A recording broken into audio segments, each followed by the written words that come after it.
ذریاتنا قرۃ اعین وجعلنا للمتقین اماما۔ وہ لوگ ہیں کہ جو اللہ تبارک و تعالیٰ کو پکارتے ہیں اور دعا کرتے ہیں حب لنا من ازواجنا، ہے اللہ ہمیں اپنے زندگی کا جو رفیق سفر دے وہ ایسا دے قرۃ اعین جو ہماری آنکھوں کی ٹھنڈک بنے، وذریاتنا، ہے اللہ اس رفیق سفر کے ملنے کے نتیجے میں جو ہمیں اولاد دے وہ اولاد بھی ایسی ہو قرۃ اعین جو ہماری آنکھوں کی ٹھنڈک بنے، وجعلنا للمتقین اماما، اور ہمیں لوگوں میں متقین کی امامت کے لیے، لوگوں کی جو متقین ہیں ان کی مقتدائی کے لیے ہمیں قبول فرما لیجئے۔ یہ اہل ایمان کی ایک خاص دعا ہے۔ اس دعا کا جو انتخاب کیا گیا ہے وہ اس کی خاص وجہ ہے، اور وہ خاص وجہ ہمارے ذہن میں رہنا چاہیے کہ والدین کی کچھ ذمہ داریاں ہیں جو ان کو نبھانی ہیں۔ مثلا اللہ تبارک و تعالیٰ اگر اولاد دیتے ہیں تو اس اولاد کے سب سے بڑے آداب میں سے ایک یہ کہ اللہ کا شکر ادا کیا جائے، پھر یہ کہ ان کا اچھا نام رکھا جائے، پھر یہ کہ ان کی اچھی تربیت کی جائے، ان کو عقل حلال کا لقمہ دیا جائے۔ یہ وہ ساری بنیادی لوازمات ہیں جو والدین کے ذمہ ہیں۔ پھر اس کے بعد جو اگلا مرحلہ داخل ہوتا ہے کہ وہ جوانی کو پہنچے تو ان کے لیے بہترین رشتوں کا انتخاب کر کے ان کو رشتہ ازدواجی سے منسلک کر دیا جائے۔ پھر والدین ایک گنا اپنی ذمہ داری سے عہدہ براں ہو جاتے ہیں۔ اس کے بعد ان کی بچوں کی نئے مرحلے والی دوسری زندگی شروع ہو جاتی ہے۔ یہ جو ٹرننگ پوائنٹ ہے یہ وہ والی جگہ ہے کہ جہاں سے ایک نئی زندگی کا آغاز ہو رہا ہے۔ اس کی طرف اللہ تبارک و تعالیٰ ارشاد فرما رہے ہیں کہ ایمان والوں کی صفات میں سے ایک خاص صفت یہ ہے کہ وہ اللہ سے مانگتے ہیں۔ کیا مانگتے ہیں؟ اللہ سے بہترین رفیق سفر یعنی رفیقہ حیات یعنی بیوی، بہترین بیوی کا اللہ تبارک و تعالیٰ سے سوال کرتے ہیں۔ ہوا یہ کہ ہم نے اس کو ایک فارمیلٹی سمجھا جس کی وجہ سے نہ تو نوجوانوں کا، لڑکوں کا، اور نہ نوجوان لڑکیوں کا اس طرف رجحان ہی نہیں کہ یہ بھی کوئی اللہ سے مانگنے والی چیز ہے۔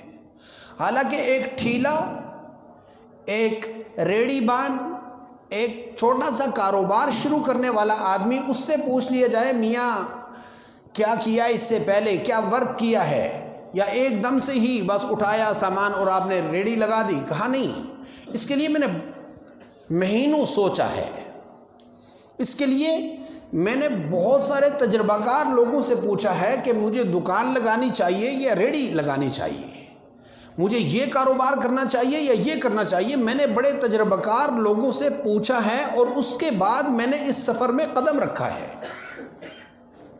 سوال یہ ہے کہ ایک چھوٹے سے محدود پیمانے والے کاروبار کے لیے اگر اتنی ساری فکر مندی ہے، اتنی مشاورت ہے، اور اللہ سے مانگا ہے میں نے، اور میں مانگ کر کے اس کام کو میں شروع کر رہا ہوں، جب اس چھوٹے سے چھوٹے پیمانے کے لیے، اس کاروبار کے لیے کہ جس میں اگر خدا نخواستہ منافع نہ ہو تو آدمی بدل بھی سکتا ہے، نقصان کا اندیشہ ہو یا خدا نخواستہ نقصان ہو جائے تو آدمی پلٹ کر کے دوسرے کاروبار کو شروع کر سکتا ہے، ایک ملازمت چھوٹ جائے تو دوسری ملازمت شروع کر سکتا ہے۔ لیکن رفیقہ حیات اور زندگی کا جو آپ رفیق چن رہے ہیں اس میں انتہائی اضطرار اور پریشانی کی کیفیت میں تو گنجائش دی ہے شریعت نے، لیکن یہ روز کا کھیل تو ہے نہیں کہ کوئی آدمی کہے کہ یار مجھے اپنی رفیقہ حیات میری بیوی کے ساتھ نباہ نہیں ہو رہا اور میں بس چھوڑ رہا ہوں، ایسی تو نہیں ہے۔ شریعت نے اس کو مبغوض ترین عمل کہا، سوال یہ ہے کہ اگر اتنے چھوٹے پیمانے کے کاروبار کے لیے اتنی مشاورت ہے کہ جس کے بدلنے کا بھی احتمال موجود ہے، جو اتنے بڑی پیمانے کی انویسٹمنٹ ہے اس کے لیے سوچا تک نہیں، مشاورت تک نہیں، پوچھا تک نہیں، پوچھیں تو کس سے پوچھیں؟ کیونکہ رول ماڈل تو ہے نہیں۔ رول ماڈل جو شخصیات، آئیڈیل جو شخصیات ہیں ان کا ہمیں پتہ نہیں کہ کس طرح گھر کے نباہ والی بہترین زندگی، جنہوں نے اس جہان کو، اس گھر کو جنت بنا کے رکھا، ان کی زندگیاں کیسی تھیں، ان کو پڑھا نہیں، معلومات نہیں۔ نبی پاک صلی اللہ علیہ وسلم کے گھر میں حرم شریف میں بیک وقت 9 بیویاں، کہنا آسان ہے۔ حضرات خلفائے راشدین کے زندگیوں میں دیکھیں، ان کی زندگیوں میں بھی 2 3 4 بیویاں۔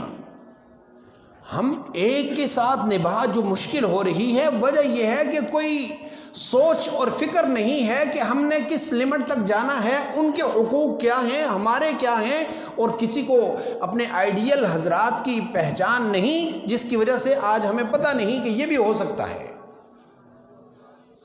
عرض یہ کر رہا ہوں کہ نوجوان جو چڑھتی جوانی کے دہلیز پر قدم رکھ رہے ہیں، والدین، ان کے والدین کا سایہ ان کے سر پر سلامت ہے، تو ان دونوں فریقوں کو، یعنی والدین کو بھی اور اولاد کو بھی اس بارے میں فکر مندی سے قدم رکھنا ہے۔ آئندہ مرحلے کو اتنا لائٹ لے کر، اتنا ہلکا لے کر کے کہ بس یہ آسمانوں پر جوڑے بنتے ہیں۔ جی میاں، ہماری بھی کوئی ذمہ داری ہے یا صرف آسمانوں پر ہی جوڑے بنتے ہیں؟ پھر تو ہر کام کر کے اوپر آسمان کی طرف موڑ کر کے اشارہ کر دیں کہ بھئی آسمانوں پر بنتے ہیں۔ اس سے پہلے مانگنا بھی ہوتا ہے۔ حضور نبی کریم صلی اللہ علیہ وسلم کی تعلیمات میں دیکھیں، صحابہ کرام فرماتے ہیں کہ ہمیں پکڑ کے حضور بٹھا لیا کرتے تھے، جیسے ہمیں کوئی قرآن کی سورت سکھائی جاتی، ایسے ہمیں دعائے استخارہ سکھایا کرتے تھے کہ کوئی بھی اچھا عمل شروع کرنے سے پہلے، کوئی بھی نیک کام شروع کرنے سے پہلے استخارہ کرو۔ اور استخارے کے لیے آپ صلی اللہ علیہ وسلم نے 2 ارشاد فرمائے کہ جو آدمی استخارہ کرتا ہے وہ کبھی ناکام نہیں ہوتا، جو آدمی استخارہ کرتا ہے کبھی ناکام نہیں ہوتا، اور جو آدمی مشورہ کرتا ہے وہ کبھی بھی شرمندہ اور پچھتاوا اس کو نہیں ہوتا۔ اب دونوں کام ہمارے ہاں سے چلے گئے۔ استخارے والی تو کیفیت دعا ہی نہیں آتی۔ نتیجہ کیا ہوا کہ جیسے اور بہت ساری بدعات، خرافات ہمارے معاشرے میں رائج ہو چکی ہیں، اب اس عبادت کی بھی ایک خاص سینٹر بن چکا ہے۔ اور سینٹر کیا بنا کہ یہاں سے کال کر لیں اور استخارہ سینٹر میں فوراً رابطہ کریں، بھئی کیا امر ہے، کیا مسئلہ ہے، کیا پریشانی ہے، تمہاری ڈیٹیلز کیا ہیں، آپ یہ بتا دیں، ادھر سے سر نیچے کر کے فوراً بتا دیا چلو جی کرو یا نہیں کرو۔ حالانکہ یہ تو مبتلا بھی، جو آدمی اس میں ملوث ہے اس کو مشورہ کرنا ہے، اور مشورہ کرنا ہے اللہ سے، خیر طلب کرنی ہے اللہ سے۔ جس طرح جو آدمی مبتلا ہے اس کو چوٹ لگی ہے، اس طرح دوسرے آدمی جو ٹی وی پر بیٹھا ہوا ہے، اسکرین کے پیچھے بیٹھا ہوا، اسے کیا لگے تمہارے کام سے؟ آپ جس درد سے اللہ سے خیر طلب کریں گے کہ ہے اللہ استقدرک بقدرتک، ہے اللہ ہم تیری قدرت سے استفادہ کرنا چاہتے ہیں، تیرے علم سے استفادہ کرنا چاہتے ہیں، ہے اللہ ہمیں وہ علم نہیں ہے جو تجھے علم ہے، یہ جو کام ہم شروع کر رہے ہیں اس میں خیر پیدا فرما دے، اس کو میرے لیے آسان فرما دے۔ یہ استخارے کی دعا کا ترجمہ ہے۔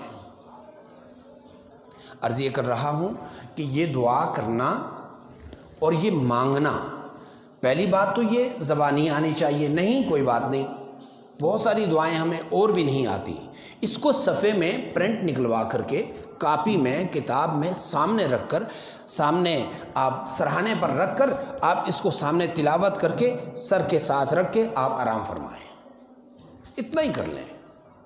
اور یہ صرف فارمیلٹی کے طور پر یا منتر کے طور پر نہیں کہ جیسے غیر مسلموں کے کچھ منتر ہوتے ہیں وہ پڑھ لیے تو ہو گیا، ایسا نہیں، بلکہ یہ خیر طلب کرنا ہے، یہ مانگنا ہے اللہ سے کہ ہم جس گھر میں رشتے کے لیے جا رہے ہیں جس گھر میں ہمارا ارادہ ہے اس گھر کے بارے میں پہلے ہماری معلومات کیا ہیں، ہماری ویریفیکیشن کتنی ہے، وہ بھی پوچھیں ان کے بارے میں. یہ شرعی معلومات ہیں. اس بارے میں کسی سے پسو پیش یا لگی لپٹی رکھنا یا چھپا کے رکھنا کہ کسی کو پتہ نہ چل جائے یہ کون ہے یا وہ کون ہے، نہیں. یہ آئندہ مرحلے، آئندہ زندگی کا ایک آغاز باب ہے. اس سے پہلے اپنا آپ سامنے رکھے اور حقیقت سامنے رکھے. آج کل ہر کام بناوٹ بن گیا، ہر کام بناوٹ ایسے بن گیا کہ وہ اپنا اصل جو چہرہ ہے سامنے نہیں رکھا جاتا، وہ اور چہرہ، دکھاوے کا چہرہ سامنے رکھا جاتا ہے. بعد میں جب 4-6 دن کے بعد جب اصل چہرہ سامنے آتا ہے تو پتہ چلتا ہے جی یہ تو بہت ہم سے غلط ہو گیا. لڑکے والوں کو بھی لڑکی والوں کو بھی پابند بنایا گیا کہ اپنی اصلی سچویشن سامنے رکھیں، معلومات لیں، محلے میں معلومات لے لیں، اور یہ کسی کو رسوا کرنے کے لیے یا کسی کو شرمندہ کرنے کے لیے نہ ہو. اس لیے فرمایا کہ مشورہ ایسے آدمی سے کیا جائے کہ جو دیندار ہو. دیندار آدمی سے مشورہ، ایسا آدمی جو رازدار ہو اس سے مشورہ کیا جائے، جو ایسا آدمی جو تجربہ کار ہو اس سے مشورہ کیا جائے. دیندار ہوگا، آپ کو صحیح مشورہ دے گا. اس لیے کہ مشورہ انسان کے پاس امانت ہوتی ہے. جو بندہ مانگ رہا ہے مشورہ اس کی امانت ہے آپ کے پاس. اگر اس نے آپ سے رابطہ کیا ہے تو آپ کے دل میں جو اللہ نے بات القاء فرمائی ہے وہ آپ کی نہیں ہے، یہ اس کی ہے. جو آپ سے مشورہ طلب کر رہا ہے یہ اس کی امانت ہے. اس کو امانت نہیں پہنچائیں گے، اس کو غلط مشورہ، غلط گائیڈ کریں گے، یہ اللہ کریم روز قیامت پوچھیں گے کہ ہم نے تو یہ بات القاء کی تھی اور آپ نے غلط بیانی کی ہے، اس میں آپ نے خیانت کی ہے. مشورے میں انتہائی دیانتدارانہ طور پر، اور مشورے سے پہلے پابند بنایا گیا کہ مشورہ کیا جائے تو کس سے کیا جائے؟ دیندار آدمی سے مشورہ کیا جائے، اور اس میں سمجھدار بھی ہو. ایسا ہی نہیں کہ ہر ایک آدمی جو دیندار ہو وہ سمجھدار بھی اتنا ہو، وہ تجربہ کار بھی اتنا ہو، ممکن نہیں ہے. کیونکہ ہو سکتا ہے اس کی نیکی تو مسلم ہے، اس کی دینداری تو مسلم ہے، لیکن حالات کے تھپیڑے نے اس کو آزمایا نہیں ہے، اس نے ابھی عملی سفر میں قدم نہیں رکھا. اس لیے اس کے تجربے سے بھی فائدہ اٹھانا ہے. اس سے مشورہ لیتے ہوئے پھر اس کی رازداری کا بھی پتہ ہونا چاہیے کہ میں جس سے مشورہ لے رہا ہوں آیا یہ راز بھی رکھ سکتا ہے، اس کے پیٹ میں یہ بات رہ بھی سکتی ہے یا نہیں. یہ نہ ہو کہ ابھی تک مشورہ ہی ہو رہا تھا اور پورے علاقے میں بات پہنچ چکی ہے کہ صاحب کا ارادہ یہ ہے اور وہ تو نہیں کر سکتے، لہٰذا یہ بھی نہیں ہو سکتا، اور ایک خام خواہ کی ایک نئی جنگ شروع ہو جائے. اس لیے یہ ہمارے وہ معاشرتی مسائل ہیں کہ جس میں ہم نے دین کو تو لیا ہی نہیں. عرض یہ کر رہا ہوں چھوٹے سے چھوٹے ٹھیے اور کاروبار کے لیے مشورہ تو ہے، اس سوچ فکر ہے، اس کے لیے ایک آئندہ کے لیے لاہے عمل ہے، لیکن زندگی کا رفیق بنانے کے لیے، رفیقہ حیات کے چناؤ کے لیے کوئی مشاورت نہیں ہے. اور بس اسی پر ہم نے کارڈ پر حدیث لکھ دی اور کہا کہ جوڑے آسمان پر بنتے ہیں. نتیجہ یہ ہے کہ نوجوانوں کو اس کی تعلیمات نہیں، اس کا پتہ نہیں کہ ان کے حقوق ہماری طرف کتنے متوجہ ہو رہے ہیں، رفیقہ حیات کے کتنے حقوق متوجہ ہو رہے ہیں. اس کے بارے میں علم نہ ہونے کی وجہ سے، تعلیمات نہ ہونے کی وجہ سے ہم دور ہو رہے. فرمایا والذین یقولون ربنا ھب لنا من ازواجنا وذریاتنا قرۃ اعین، کہ اللہ کے جو نیک بندے ہیں وہ اللہ تبارک و تعالیٰ سے ہمتاً یہ مانگتے رہتے ہیں. یہ دعا آپ اپنے نماز فرض نماز ہو، نفل نماز ہو، جب رب جعلنی آپ پڑھتے ہیں تو یہ آیت سورت ہے سورہ فرقان اور آیت نمبر 38 ہے، آیت نمبر 74 ہے. آیت نمبر 74 سورہ فرقان کی آیت نمبر 74 آپ قرآن کھول کر کے گھر میں اس کو ایک دفعہ تلاوت کریں اور اس کو یاد کرنے کی کوشش کریں. بالکل آسان ہے. ربنا ھب لنا من ازواجنا وذریاتنا قرۃ اعین واجعلنا للمتقین اماما. اس دعا کو اپنے معمولات میں شامل کر لیجئے. صبح و شام کی دعاؤں میں اس کو شامل کر لیجئے. کیوں؟ اس لیے کہ اس میں وہ خیر طلب کی جا رہی ہے کہ جس خیر سے آپ کی اولاد کا آئندہ زندگی کا جو مرحلہ طے ہو رہا ہے یہ مانگا جا رہا ہے. صرف پڑھنا نہیں، مانگنا ہے. اور بعض دفعہ گھروں سے جو شکایات آتی ہیں کہ نوجوان بچے بچیاں ہیں وہ بات نہیں مانتے، ایسی کیفیت کے لیے یہ دعا بہت زیادہ مجرب ہے، بہت زیادہ مجرب. اس دعا کا آپ تجربہ کر لیجئے کہ اس دعا کو آپ بار بار دہرائیں. اس سے پانی پر دم کر لیں. گھر میں جو پانی کا برتن ہے، بڑا برتن، سارے پینے والے جس سے پیتے ہیں، یہ نہیں کہ اس کے لیے علیحدہ کر دیں اور وہ کہ ہاں جی یہ دم والا مجھے پلانا شروع ہو گئے. یہ الگ سے جنگ اور محاذ بنانے کی ضرورت نہیں. جو عام استعمال والا پانی ہے پینے والا، اس میں آپ پھونک دیں اور پھونک کر کے اس کے اثرات انشاءاللہ ہوں گے. گھر میں خیر پیدا ہوگی. وہ جو بچے ضدی قسم کے، ہٹ درم قسم کے، ہر بات پر رونا دھونا اور چلانا چیخنا، ان کو یہ اس دعا کا وظیفہ بتلائیں. وہ خود بھی پڑھیں، والدین بھی پڑھیں، اور گھر میں ایک امن والا ماحول بننا چاہیے. فرمایا ربنا ہب لنا من ازواجنا، ہے اللہ ہماری جو رفیقہ حیات اور جو ہماری ازواج ہیں ان کو ہماری آنکھوں کی ٹھنڈک بنا، وذریاتنا، اور ہماری اولادوں کو بھی ہماری آنکھوں کی ٹھنڈک بنا، اور ہمیں لوگوں کا مقتدا بنا. لوگوں کا مقتدا بنانے کا کیا مطلب ہے؟ یہ نہیں ہے کہ آپ سارے کے سارے علماء بن جائیں گے، نہیں. یہ ہوگا کہ آپ کے جو پیچھے آنے والے ہیں وہ آپ کے اچھے نام سے آپ کا تذکرہ کریں گے کہ ہمارے دادا ابو جو تھے نا وہ بہت اچھے تھے، ہماری جو دادی اماں تھی نا وہ بہت اچھی تھی. وہ ان کا جو اچھا تذکرہ آپ کی نسلوں میں جاری ہوگا. یہ ہے امامت اس خاندان کی. اس اچھے تذکرے کو اپنانے کے لیے ضروری تھا کہ ہمیں معلومات ہونی چاہیے کہ بچوں کے حقوق کیا ہیں. تو میں نے شروع میں عرض کر دیا کہ بچوں کے پیدائش کے بعد جو حقوق والدین کی طرف متوجہ ہوتے ہیں، سب سے بڑا حق کہ یہ ان کا نام اچھا رکھا جائے، ان کی تربیت اچھی کی جائے، اور وہ جوانی میں جب جو ہی داخل ہوں تو ان کی خاص قسم کی، بلکہ اتنی یوں سمجھ لیں کہ یہ ترتیب ہے کہ جو بچہ بالکل چھوٹا ہے 5-6 سال 7 سال تک، ابتدائی 7 سال تو ان کو ایسا رکھیں کہ وہ آپ کے گھر کے بادشاہ ہیں اور آپ ان کے رعایا ہیں اور آپ ان کی ڈیمانڈز پوری کر رہے ہیں. یہ اتنے ضعفاء اور اتنے اللہ کے پسندیدہ اور معصوم مخلوق ہے کہ ان کی وجہ سے اللہ کا رزق نازل ہوتا ہے، ان کی وجہ سے رزق دیا جاتا ہے. یہ جو 6-7 سال کی عمر ہے، جب 7 سال سے اوپر آپ یہ بچے پہنچ جاتے ہیں 7 سے 14 سال کی عمر، ان میں انتہائی ہوش مندی سے، دانش مندی سے ان کی نگرانی ہونی ضروری ہے. یہ بچے جو 7 سے 14 سال کے دورانیہ میں ہوتے ہیں، ان کی نگرانی، کیا کھا رہا ہے، کیا پی رہا ہے، کدھر جا رہا ہے، اٹھنے بیٹھنے والے کون ہیں، کس کے ساتھ اس کا زیادہ میلاپ ہے، کس کے ساتھ اس کا اٹھنا بیٹھنا زیادہ ہے، اس کا دوست کون ہے، ان سب کے بارے میں، نماز کے لیے جا رہا ہے یا نہیں جا رہا، ان باتوں پر خصوصی پہرے کی ضرورت ہے. جب یہ خصوصی پہرا ہوگا، پہلے ابتدائی 7 سال آپ نے اچھے سے ان کو کھلایا، ان کے رزق کی وجہ سے آپ کے رزق میں بھی اضافہ ہوا.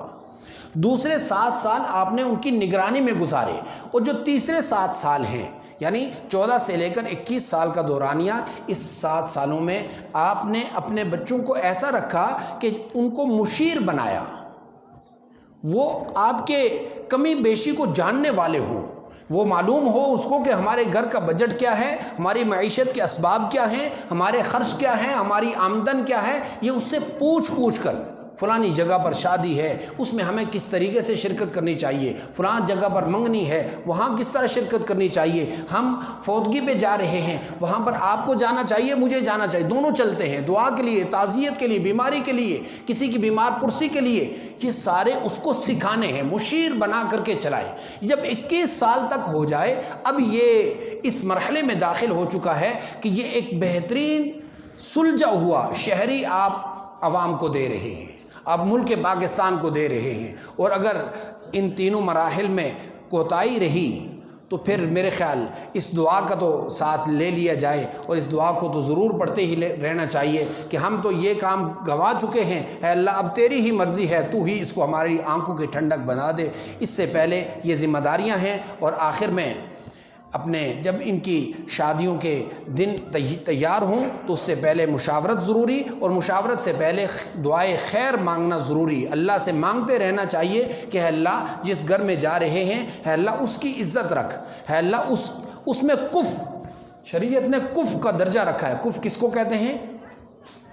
کہ جہاں پر آپ منگنے کے لیے اور اپنے بچوں کے رشتے کے طے کرنے کے لیے جا رہے ہیں، وہاں کی برابری دیکھنا ضروری ہے۔ شریعت کے ہاں اس کو کف کہتے ہیں، اور کف کہتے ہیں برابری کو۔ مطلب یہ ہے کہ جو لڑکے کا شعبہ ہے وہی لڑکی کا بھی شعبہ ہونا چاہیے، جو لڑکے کے خاندان والوں کا شعبہ ہے زندگی گزارنے کا، معیشت کا، وہ ان کا بھی یہی ہونا چاہیے۔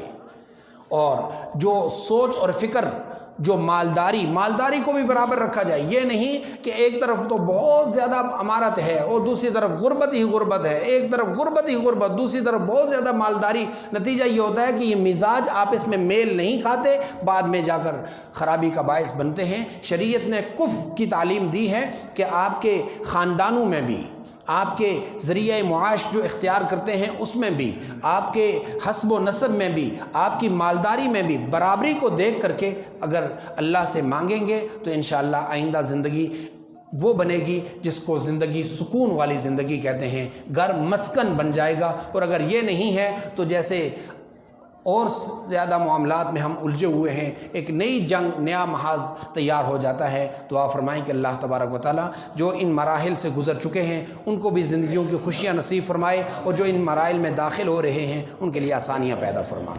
قل یا عبادی الذین اسرفوا علی انفسهم لا تقنطوا من رحمت اللہ